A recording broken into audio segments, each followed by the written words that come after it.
আর আমার ইয়াংস্টাররা বসে আছে, তারা যে কথাগুলো শুনলে মোটিভেট হয়, তাদের মোটিভেশনের জন্য যে কথাগুলো দরকার সেগুলো বলতে হবে। আজকে দেখুন ওয়াজ হচ্ছে, বাবা জিভ টেনে ফেলে দেবে বলো, সবসময় যদি চোখে আসতো উপর দিয়ে দেখবো কেন? মাইক্রোফোনের তলা দিয়ে দেখলে কিরম দেখতে ভালো লাগবে আমায়? যার অভ্যেস সে করবে। কিন্তু আমি এতে তোমাকে কি দিচ্ছি, জাতিকে কি দিচ্ছি? কথাটা আমার বুঝতে পারছেন?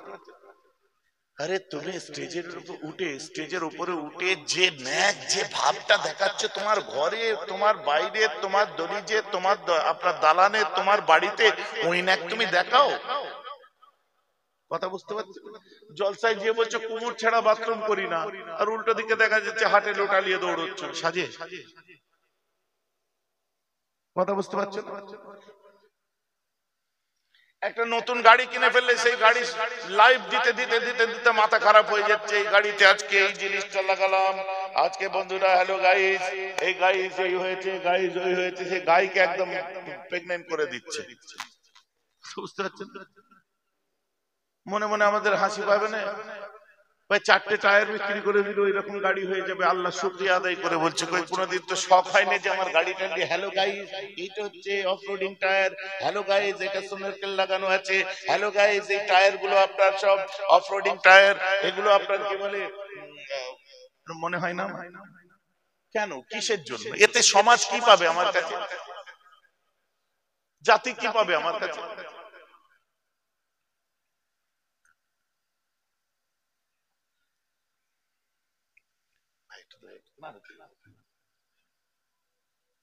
ভাইজি আমার কথা বুঝতে পারছেন? কিছুক্ষণ পরে বলে বাবারা আল্লাহ মেরে ফেল দেবে বলো, মাটো ভাষায় মেরে ফেল দেবে বলো। একটা শ্যাল এসতেছিল, সিটির লোক বুঝতে পারবে, আপনারা বুঝতে পারবেন এটা কোথায় দেখছি। তা আলেম ওলামাদের কথা বলার আগে তার বাচন ভঙ্গি, প্রকাশ ভঙ্গি, তার সেন্স অফ হিউমার, তার সবকিছু ঠিক করে বলতে হয়। কোন দিকে চেহারা রাখলে, কোন দিকে কিভাবে বললে ক্যামেরা তোমাকে সুন্দর নিয়ে মানুষের কাছে তুলে ধরবে, সেই জ্ঞানটা করতে হয়। কাজের যেমন অ্যাক্টার্স দের তো তুমি কোন ভাষায় কথা বললে মানুষ সহজে নিতে পারে, সেই প্র্যাকটিসটা তোমায় করতে হবে না? আমি কথা কি ভুল বলছি নাকি? আপনি ভাবছেন আমি একটা বক্তব্যকে টেনে টেনে 3 ঘন্টা পর্যন্ত নিয়ে যাচ্ছি না। আপনি যতক্ষণ ওই 3 ঘন্টা মানে 15 মিনিটের পরে তার মাথা অন্যদিকে যেতে পারে, ও চাচ্ছে কতক্ষণে শেষ হবে। আপনার মাথায় রেখে বক্তব্য দিতে হবে যে আমি এই স্টেজে নয়, দূরে যে মানুষটা আমার ওয়াজ শুনছে 5 মিনিটের মধ্যে এটার ফিনিশিং চাইছে, অতএব 5 মিনিট এটা ফিনিশিং করে অন্য কথা বলে আমি মানুষকে বুঝাই সেও ভালো, কিন্তু ফিনিশিংটা 5 মিনিটই রাখতে হবে। এগুলো মৌলী সাহেবগুলোর মাথায় জিন্দেগিতে ঢুকবে যদি না চর্চা করে। আমার কথা শুনতে খারাপ লাগছে নাকি? এই লাইনে যারা পড়বে তারা বুঝতে পারবে।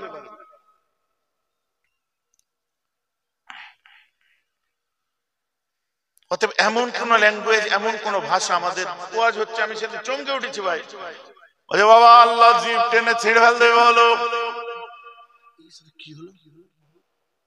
আরেকবার ঘুরি, আবার টিটি করে মেরে আবার 10 সেকেন্ড পিছিয়ে নিচ্ছি। আল্লাহ জিভ টেনে তোমায় মেরে দেবে বলো, ঠিক করতে পারি কি বললো কথাটা, মানে আল্লাহ তোমায় জিভ টেনে পায়ের আঙুলে বেঁধে দেবে। ওই কথাটা আমার একজনের মুখে ভালো লাগতো, আমার প্রাণ পুরুষ, আমার কলিজার মানুষ, আল্লাহ তাকে জান্নাতে আলা মাকাম দান করুন। এই কথাটা একজনের মুখে ভালো লাগতো, সে মানুষটা হচ্ছে মাওলা বক্স সাহেব নবরাল্লাহু মারকাদা, বসিরহাটের নেওরা দিঘি। শোনেন না তার ভাই? আহা, আল্লাহ তাকে জান্নাতে আলা মাকাম দান করুন। আমি সেদিন রাত্রে ওই ইয়েতে জলসাই যে ওনার কবর জিয়ারতের জন্য ঢুকবো ভাবলাম, বলছি ওনার বাড়ি থেকে মাঠের দিকে কবরটা কোথায় হয়েছে। আমি ওনার ওয়াজ খুব শুনতাম, আমি এখন আমার এতে ওনার ওয়াজ আছে, বড় মহব্বত করতাম আমি ওনাকে। এবং বাস্তব কোরআন হাদিসকে সামনে রেখে বাস্তব কথাগুলো তুলে ধরা, ওসব জিনিস ওনার মুখেই সাজে গুরু, যে কোনো কথা যাত্রার মুখে সাজে না।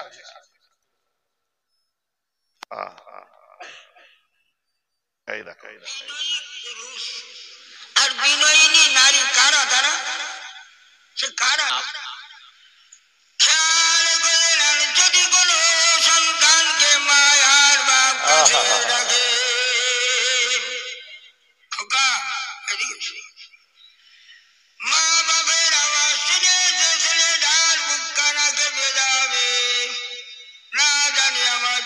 কোশ্চেনকে পীরের কাছে কি করলা? এইসব ভাষা ইনার মুখে সাজে, এক একজনের স্পেশাল এক একটা মুখ আল্লাহ করে দেয়।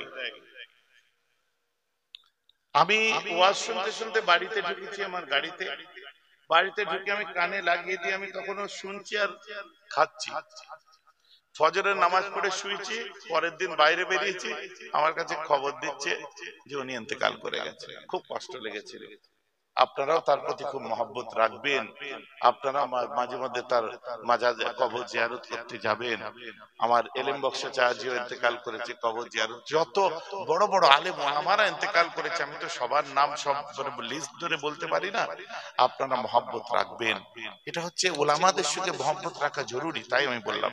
তো ওয়াজ হচ্ছে কি, ওটা একজনের মুখে সাজে, সেটাই যে এই মানুষটা। বাবা আল্লাহ রড নিয়ে তোমার পেটের মধ্যে ঢুইকে দেবে, ঢুকিয়ে দেবে, ঢুইকে দেবে। চোখ গেলে দেবে বলো, আঞ্চলিক ভাষার মধ্যে গুলো পড়ে না। আঞ্চলিক ভাষার মধ্যে পড়ে এই হুজুর যিনি বলছিলেন পাবলিক এন্টারটেইন করার, হাসাবার জন্য নয়। আর শুনুন, আপনি যে ওয়াজটা করছেন, আপনি বলছেন বাবারা তোমার চোখ গেলে দেবে, আল্লাহ তোমার চোখের মধ্যে শিক ঢুকিয়ে দেবে, পেটের মধ্যে রড ঢুকিয়ে দেবে, আল্লাহ তোমার জিহ্বা টেনে পায়ের আঙুলের সঙ্গে বেঁধে দেবে। এইসব কথাবার্তা তুমি যে বলছো, তুমি কি ভাবছো এতে মানুষ হেদায়েত হয়ে যাবে? কথা বুঝতে পারছেন? বরং ভয় খেয়ে যাবে। আর এক ওয়াক্ত নামাজ কাজা করলে বাবা 80 হুপ্পা জাহান্নামের মধ্যে ঢুকতে হবে। এক হুপ্পা মানে কত? বাঁচবেন কদিন? না, লজিক্যালি বুঝেন আমাকে। 65 কি 70 বছর। তো যারা প্রথম দিন নামাজ কাজা করেছে ওদের তো গেম ফিনিশ। এখন 24x7 নামাজ পড়ে লাভ কি? ও তো প্রথম দিনই 2,88,00,000 বাপরে, হিসাবের বাইরে, ক্যালকুলেটর বাস্ট হয়ে যাবে। তো প্রথম যেদিন কাজা করেছি সেদিনই তো গেম ফিনিশ। এখন 24x7 যদি আমরা নামাজ পড়ি, আর শুনতে পারবো কেউ? এই ওয়াজটা আপনি শোনাচ্ছেন, আর যে হাদিসটা শোনাচ্ছেন, এই হাদিসের গ্রহণযোগ্যতা কতটা? দেওবন্দের মাওলানা জাকারিয়া সাহেব কি লিখেছে আপনি দেখুন তো। এই হাদিসটা সনদ সম্পর্কে দেখুন তো। ভাইজান আমার কথা বুঝতে পারছেন? আফসোস, ছেলেটা ওদিক দিয়ে উঠে পালিয়ে যাচ্ছে। চলে যাচ্ছিস কেন? দূর হুজুর, ওয়াজ শোনা যাবে না। সিনেমা টিনেমা দেখতাম, একটু ফিল্ম দেখতাম। এমন করে বলছে যে জিভ টেনে পায়ে বেঁধে দেবে, চোখে পেটে রড ঢুকিয়ে দেবে, বলছে চোখে শিক দিয়ে দেবে। মনটা খারাপ লাগছে।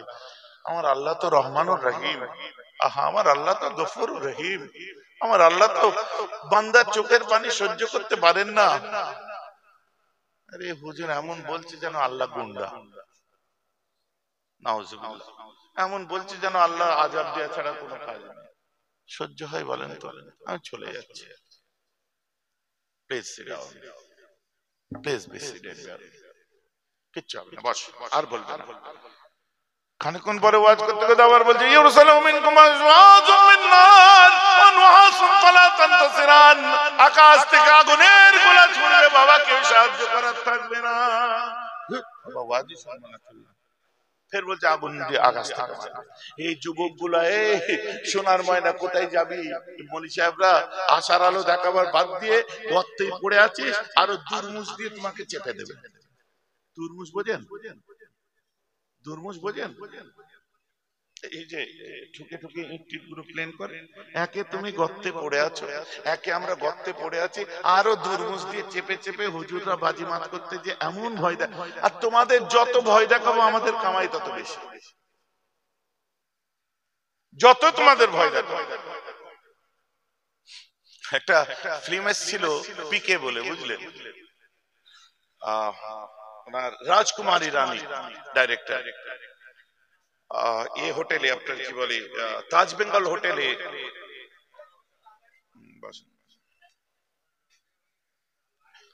তাজ বেঙ্গল হোটেলে একটা প্রোগ্রামে আমার সঙ্গে দেখা হয়েছিল। সম্ভব আজ থেকে 3 বছর 3.5 বছর আগের কথা বলছি আমি। তো কথায় কথায় উনিও বিভিন্ন কথা বলছিলেন, আমিও কথা বলতে বলতে আমি বললাম, উনি আমাকে কতগুলো ক্লিপ দেখালেন। যে আমি এই বাস্তব, আমি এই যে আমি একটু নস্টালজিক মেন্টালিটি, পুরনো জিনিস আমাকে খুব ভালো লাগে, একটু আমি বাস্তবটাকে তুলে ধরতে পছন্দ করি, আমি ফিল্ম করি, কিন্তু আমার ফিল্মের ধরনটা হচ্ছে এই টাইপের। ডর কা বিজনেস বলে আমাকে কিছু দেখিয়েছিল, সেটা দেখুন আজকে আমাদের কাছে ডর কা বিজনেস এসে গেছে। পাবলিককে যত ভয় দেখাবো, ইয়াংস্টাররা তত ভয় করবে, হুজুরদের কামাই তত বাড়বে। একটা নেতা ভুল করলে চিৎকার করে বলছেন, একটা ভাড়া ভুল করলে চিৎকার করে বলছেন, একটা দোকানদার ভুল করলে বলছেন, একটা মাস্টার ভুল করলে বলছেন, একটা ডাক্তার ভুল করলে বলছেন, একটা হুজুর ভুল করলে চুপ। কেন? ওরা হুজুর ছাড়তো, কেন ওরা হুজুর ছাড়তো, ওরা মৌলানা ছাড়তো, ওখানে আপনার মুখ বন্ধ। না না, এর নাম সিলসিলায় ফুরফুরা শরীফ নয়। আপনি ফুরফুরা শরীফে একবার যাচ্ছেন না কেন, বসছেন না কেন? দাদা হুজুর মুখে দাদা হুজুর, আর মনেতে ওই দেশ বিদেশের অন্য রাজ্যের মানে হুজুর ঢুকে আছে। এই কথা বলতে যাবে বিশাল কেস খেয়েছিলাম জানো, মুখে দাদা হুজুর আর মনে বিশাল ভাইরাল কেস খেয়েছিলাম, ওই জন্য ঝড় বলি না। কি জুলুম! আরে চুপ রহো তো কলেজা জ্বলতে হ্যায়, কুছ কহো তো ফির রুসওয়া হ্যায়। চুপ করে থাকলে কলজে জ্বলে জ্বলে, আর বললেই দুশমনি তৈরি হয়। কি করব? শুনুন, না না, এইসব ঠিক না। আল্লাহ রাসূল বলছে, এই দুনিয়ার ইমামেরা, এই দুনিয়ার আপনার মুকাররিরেরা, এই দুনিয়ার ওয়াইজেরা, তোমরা বেশি বেশি করে আল্লাহর রহমতের কথাটা শোনাও, কারণ আল্লাহর গজবের থেকে তার রহমতের হাত ৭০,০০০ গুণ লম্বা। জোরে বলুন সুবহানাল্লাহ। অতএব আমরা কেন করব না? আমরা কেন গজবের ওয়াজ করব? আমরা কেন বলে দেবো না ভাই উমরি কাজা বলেও কোনো কিছু আছে, তুমি নিয়ত করে উমরি কাজা আরম্ভ করে দাও। আমরা বলার সময় বলছি গান মুখস্থ করেছে, সুর মুখস্থ করতে পারো না। আমরা ওয়াজ করে বলে দিচ্ছি গান মুখস্থ করেছো, আত্মাইয়াত মুখস্থ করতে পারো না। আমরা বলে দিচ্ছি সূরা আপনার গান মুখস্থ করতে পারো, গালাগাল মুখস্থ করতে পারো, আর তোমার কি বলে দোয়া কুনুত মুখস্থ করতে পারো না। ওয়াজ করে বেরিয়ে গেলাম, তোমাকে একদম চাঙ্গা ঝেড়ে দিয়ে বেরিয়ে গেলাম। হ্যাঁ, ঘুরিয়ে যদি আমার কতগুলো শিক্ষিত ভক্ত যারা আছে তারা যদি উঠে বলে হুজুর সলিউশন বলুন, আপনি সমস্যা তো করে দিয়ে চলে গেলেন, রাগলেন, ঝাড়লেন, জুতো দিয়ে মারুন, সহ্য করে নেব। এই যে আমরা পারি না, that is our fault, I agree, আমি স্বীকার করছি এটা আমাদের ফল্ট। কিন্তু আপনি বলুন এখন পর্যন্ত শিখিনি, উপায়টা কি আছে? সলিউশন বলুন। হ্যালো, বক্তব্য বুঝতে পারছেন? এখান থেকে আপনার কাছ থেকে যতদিন না শিখছি ততদিন গালাগালটা বইতে পারবো না, যতদিন না সূরা শিখছি, মুখস্থ করতে পারছি, একটা সলিউশন বলে দিন। ওয়াজটা আপনারা বুঝতে পারছেন? আমি বলে দিচ্ছি, এই যুবকেরা নিরাশ হওয়ার কিছু নেই। তোমার সূরা মুখস্থ নেই, সূরা মুখস্থ করেনি, কোনো ব্যাপার নয়। যেটাই করবে নামাজের মধ্যে যাই বলো ওটাই আল্লাহর প্রশংসা। যতদিন না তুমি পাচ্ছ সঙ্গে সঙ্গে তুমি ততদিন করো, তুমি ট্রাই করো ফজর থেকে, কাল থেকে আরম্ভ করে দাও। নামাজে যে দাঁড়িয়ে যাও, আল্লাহ জোহরের নামাজ পড়ছি 4 রাকাত ফরজ, আল্লাহ আপনি কবুল করবেন। কাবা শরীফের দিকে মুখ করে পড়ছি, আল্লাহু আকবার। আলহামদুলিল্লাহি রাব্বিল আলামিন আর রহমান। মুখস্থ নেই তো কোনো ব্যাপার না বন্ধু, ঘাবড়ে গেলে আলহামদুলিল্লাহি রাব্বিল আলামিন অতটুকু মুখস্থ আছে তো? তারপর সুবহানাল্লাহ সুবহানাল্লাহ সুবহানাল্লাহ সুবহানাল্লাহ সুবহানাল্লাহ সুবহানাল্লাহ সুবহানাল্লাহ সুবহানাল্লাহ সুবহানাল্লাহ সুবহানাল্লাহ সুবহানাল্লাহ সুবহানাল্লাহ সুবহানাল্লাহ সুবহানাল্লাহ, আল্লাহু আকবার। সুবহান রাব্বিয়াল আযীম, সুবহান রাব্বিয়াল, ওই তো ছোট মতো মুখস্থ আছে। সুবহান রাব্বিয়াল আযীম, সুবহান রাব্বিয়াল আযীম, সুবহান রাব্বিয়াল আযীম, সামি আল্লাহু লিমান হামিদা, সুবহানাল্লাহ, আল্লাহু আকবার, সুবহান রাব্বিয়াল আলা, সুবহান রাব্বিয়াল আলা। মুখস্থ আছে তো? ছোটগুলো মুখস্থ নেই? যদি তাও না থাকে সুবহানাল্লাহই পড়েন 3 বার। সুবহানাল্লাহ সুবহানাল্লাহ সুবহানাল্লাহ, আল্লাহু আল্লাহ, আবার আল্লাহ, সুবহানাল্লাহ সুবহানাল্লাহ সুবহান। দাঁড়িয়ে পড়ুন, সুবহানাল্লাহ সুবহানাল্লাহ করুন, আবার রুকুতে যান, আবার সিজদায় যান, এবার বসুন। আত্তাহিয়াতু লিল্লাহি, অত মাথা মারার দরকার নেই। সুবহানাল্লাহ সুবহানাল্লাহ সুবহানাল্লাহ সুবহানাল্লাহ সুবহানাল্লাহ সুবহানাল্লাহ সুবহানাল্লাহ সুবহানাল্লাহ সুবহানাল্লাহ। আমি যেটা বলছি বলুন তো, আশহাদু আল্লা ইলাহা ইল্লাল্লাহু ওয়া আশহাদু আন্না এটা সবারই মুখস্থ আছে। সুবহানাল্লাহ সুবহানাল্লাহ কিছুক্ষণ করে আশহাদু আল্লা ইলাহা ইল্লাল্লাহ, এই দেখছেন তো নাকি, ওয়া আশহাদু আন্না মুহাম্মাদার রাসূলুল্লাহ, সুবহানাল্লাহ সুবহানাল্লাহ সুবহানাল্লাহ সুবহানাল্লাহ সুবহানাল্লাহ সুবহানাল্লাহ সুবহানাল্লাহ। ফজরের নামাজ হলো ওই দুই রাকাতে আসসালামু আলাইকুম ওয়া রাহমাতুল্লাহ, আসসালামু আলাইকুম ওয়া রাহমাতুল্লাহ। আল্লাহ বলছে মুসাল্লা পর্যন্ত আসা তোর কাজ, নামাজের মধ্যে দাঁড়ানোটা হলো তোর কাজ, আর কবুল করাটা হলো আমি আল্লাহ আমার কাজ। নারায়ে তাকবীর, ফুরফুরে শরীফ মেহরাজ হুজুর কিবলা, নারায়ে তাকবীর। আমার বুঝতে পারছেন তো নাকি? মাইক ফিরে যাবে, তোমার মাইকে বলুন তুমি এমনি না তৈরি করো, মানে এমনি গলা সুন্দর, ঠিক আছে? হ্যাঁ গলা হেভি ভয়, বেচারা চমকে উঠে দিল আমার ইউনিটটা শেষ করে। ভাই আমার কথা আপনারা বুঝতে পারছেন তো নাকি?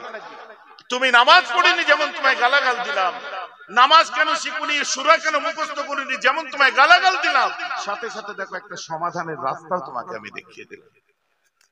ভাইজান আমার কথা বুঝতে পারছেন তো?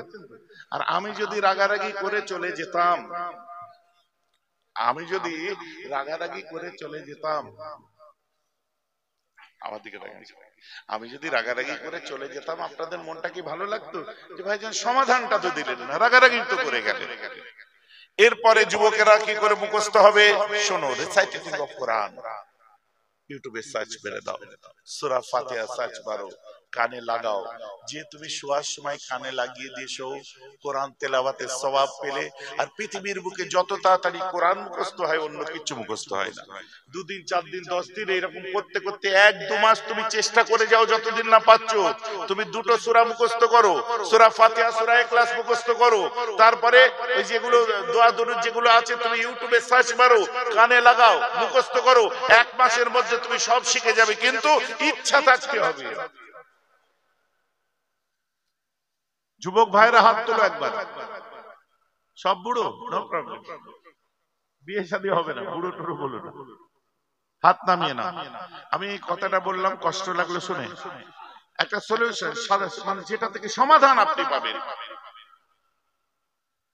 যেটা থেকে আপনি সূত্র খুঁজে পাচ্ছেন, ধর্ম পালন করব মাঠে ময়দানে চিৎকার করে নয়।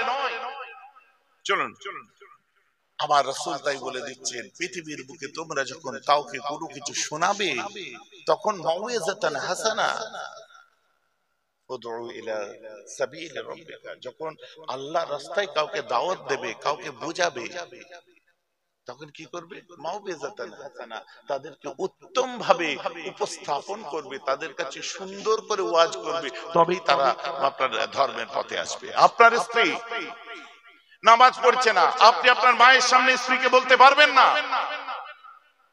যে আপনার বউ নামাজ পড়ছে না, আপনার মায়ের সামনে আপনি বলতে পারবেন না।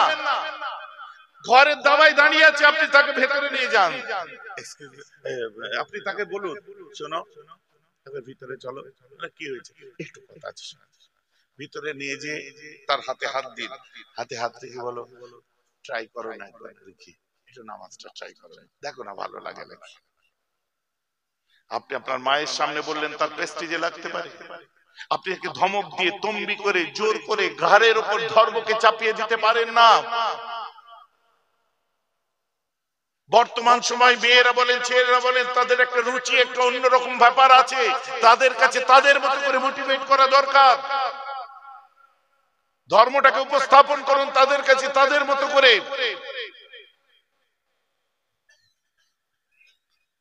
আর তা নাহলে আপনার কিছুতে কিছু লাভ হবে।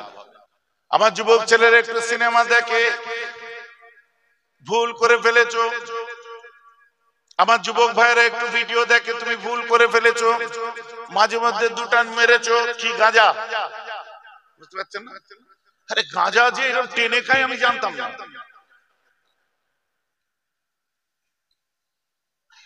সবকিছু দেখো, এখন বিয়ে বাড়িতে যাও, হুঁকো খেতো, আগে ভুল করে যে হুঁকো খেতো, হুঁকো এখন যাতে উঠে গেছে, হুক্কা, বিড়ি যাতে উঠতে পারে। কদিন আগে একটা ফিল্ম অ্যাক্টর মারা গেল না, সুশান্ত সিং রাজপুত, রিয়া চক্রবর্তী বলে একটা মেয়েকে ধরলো, ধরার পরে জিজ্ঞাসা করলো আপনারা কি কোনো তুমি কি কোনো নেশা করো? বলছে নো উই গট সাম ম্যারিজিওনা। আমি তো শুনে পাগলা হয়ে গেছি, কি সুন্দর নেশা। হ্যাঁ, ম্যারিজিওনা, কি সুন্দর নাম। গুগল ডিকশনারিতে ম্যারিজিওনার মানে দেখছি লেখা আছে গাঁজা। বাংলার গাঁজা, হিরোইনদের কাছে ম্যারিজিওনা। অনেক যুবকরা আছে গাঁজা টেনে ফেলেছো তো ফেলেছো, কি হলো এমন? অনেক আছে মদ খেয়ে ফেলেছো তো ফেলেছো, কি হলো এমন? ভাইজান এত হালকা করে দিচ্ছেন। আরে বাবা, দিন তো আর ফিরাতে পারবি না। রাতের অন্ধকারে নীরব নগরীতে চলে যাও। আল্লাহ বলছেন কিরাম, ওমাই ইয়ামাল মাসকাল ফামাই ইয়ামাল মিসকালা যাররাতিন খায়রান ইয়ারা ওমাই ইয়ামাল মিসকালা যাররাতিন শাররান ইয়ারা। কর্ম প্রধান করহু বিসরাখা জস করনি তসফল চাখা। কর্মটাই তোমার কাছে সব। ভালো কাজের একটা একটা হিসাব আমায় দিতে হবে, আর খারাপ কাজের যারা যারা হিসাবটাও আমাকে দিতে হবে। কথাটা বুঝতে পারছেন? এখন আল্লাহকে কি বলবেন? আল্লাহ আমি গাঁজা খাই, আমায় জান্নাতে দাও। আল্লাহ আমি সিনেমা দেখেছি, আমাকে জান্নাতে দাও। বলা সম্ভব হবে?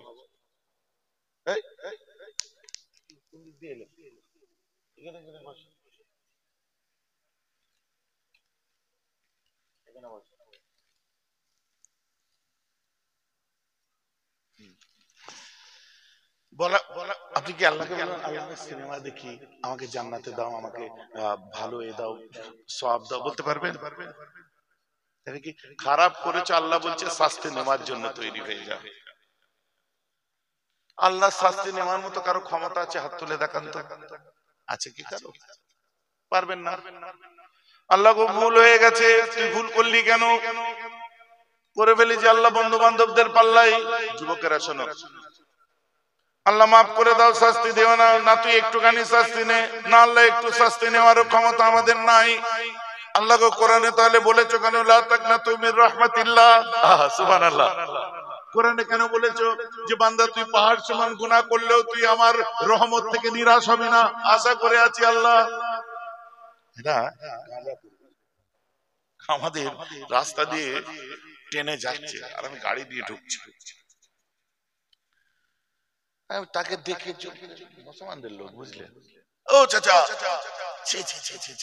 মাল খেয়ে ফিরছো, এখন মদ খেয়ে যাচ্ছ? বাপ, আমি খোদার কসম করে বলছি আমি মদ খাইনি। কি খেয়েছো তুমি? আমি গাঁজা খেয়েছি। ঠিক আছে ইসরায়েল, আমি গাঁজা খেয়েছি। কি ভালো জিনিস খেয়েছো, মদ খেওনি, গাঁজা খেয়েছো। আল্লাহর কাছে যাবে যখন কেনই দেবে বুঝতে পারবে, সাইজ করে দেবে একদম। আর দেখুনি তো আল্লাহর আযাব, আল্লাহর শাস্তি দেখুনি তো কি করলো? শোনে বলে কি, আমার দেখার দরকার নেই। কেন?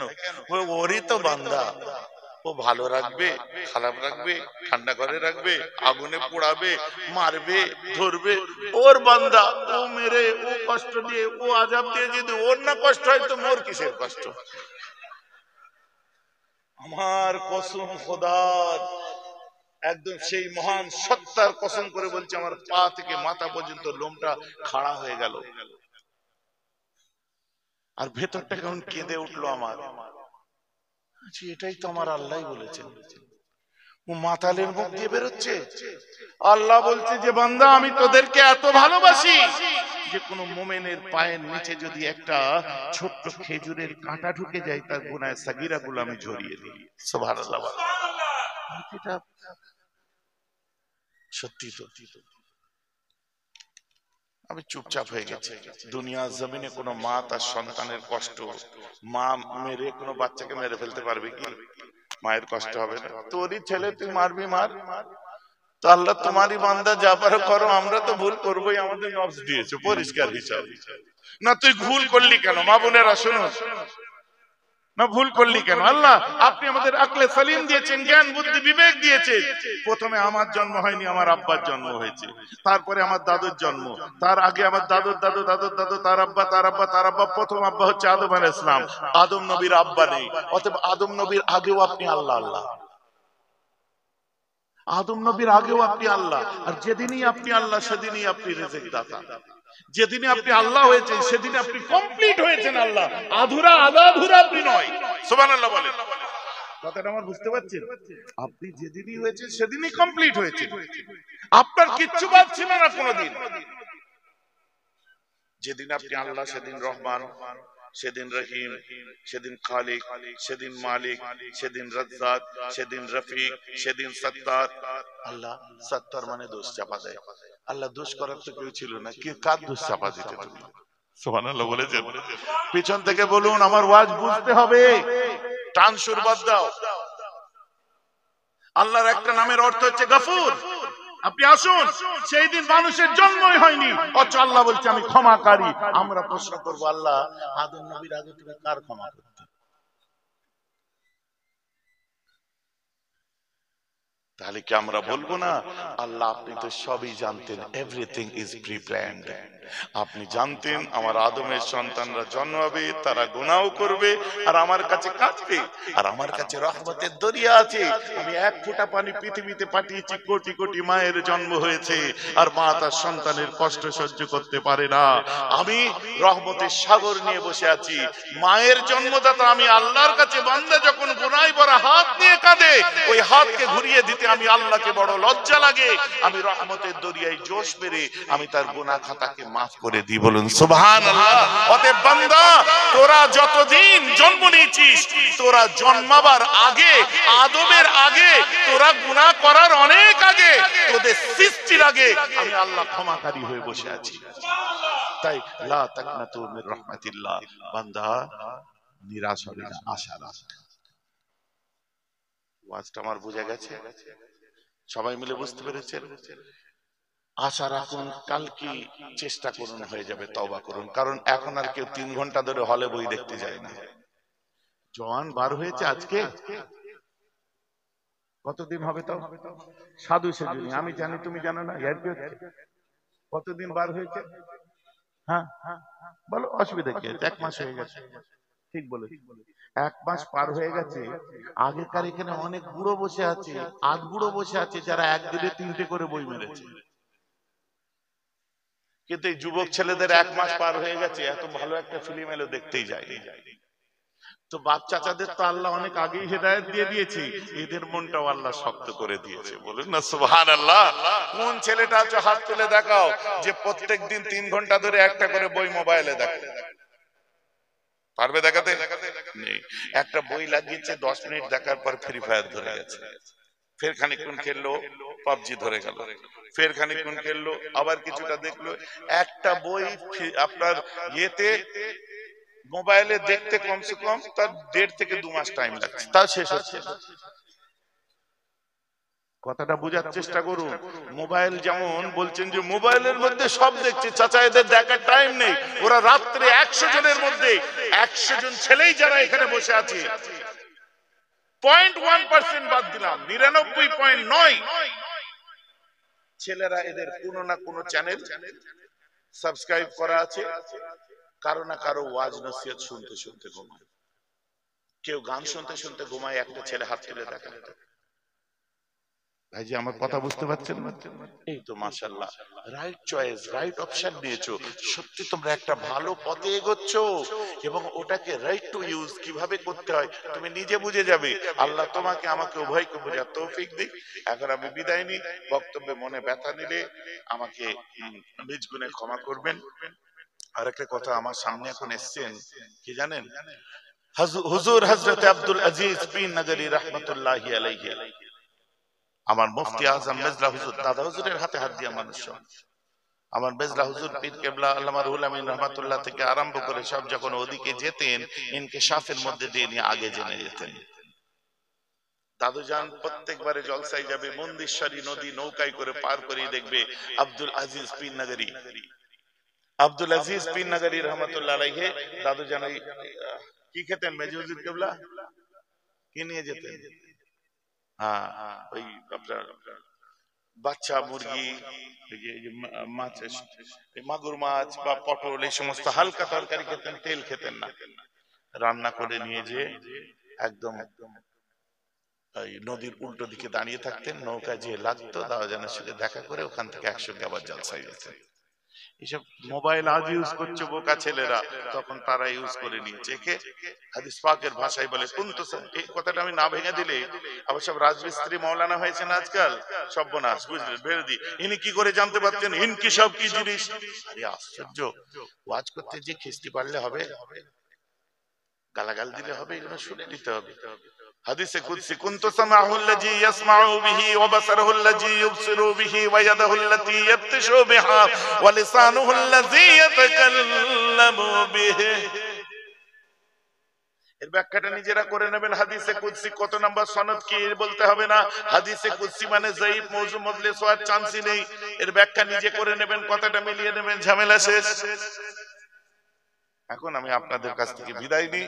আব্দুল আজিজ খান আপনার পীর নগরী রহমাতুল্লাহি আলাইহি নওয়াসা তশরিফ এনেছেন।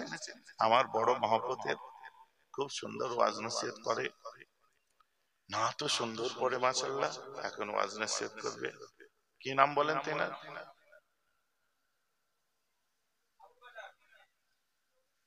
সবাই জানেন না? যারা যারা জানেন, হ্যাঁ, আমার ছোট ভাই জনাব হযরত মাওলানা আবুল বাশির সাহেব এখন ওয়াজ নসিহত করবে, আপনারা শোনেন। আর আমার শরীরটা খারাপ, তো মুসাফা করার জন্য হুটুপাটি করবেন না আপনারা। আমি আপনাদের জন্য দোয়া করি, আপনারা আমার জন্য দোয়া করেন। আর জলসায় হুটুপাটি করবেন না, হ্যাঁ? বিশৃঙ্খলা, এটা দেখতে খারাপ লাগে। হুজুর চলে গেল, হুড়ুর করে উঠে চলে গেল। আরে নবীর মেম্বার ওইভাবে ছাড়তে নেই। কথা বুঝতে পেরেছেন? আপনারা যদি কাজায় হাজার থাকে, ধীরে সুস্থে একটু এনার দিকে ইশারা করে যান, আমার আপত্তি নেই। ঠিক আছে? এখন আমি বিদায় নিচ্ছি। अस्सलामु अलैकुम व रहमतुल्लाह। दुरूद शरीफ। आज खातमुल अंबिया पैदा हुए, शाफिए रोज ज़ज़ा सल्ली अला पैदा हुए, अर्श कुर्सी झुक गए तस्लीम अहमद के लिए, उठ खड़े हो मोमिनो ताज़ीम मोहम्मद के लिए। या नबी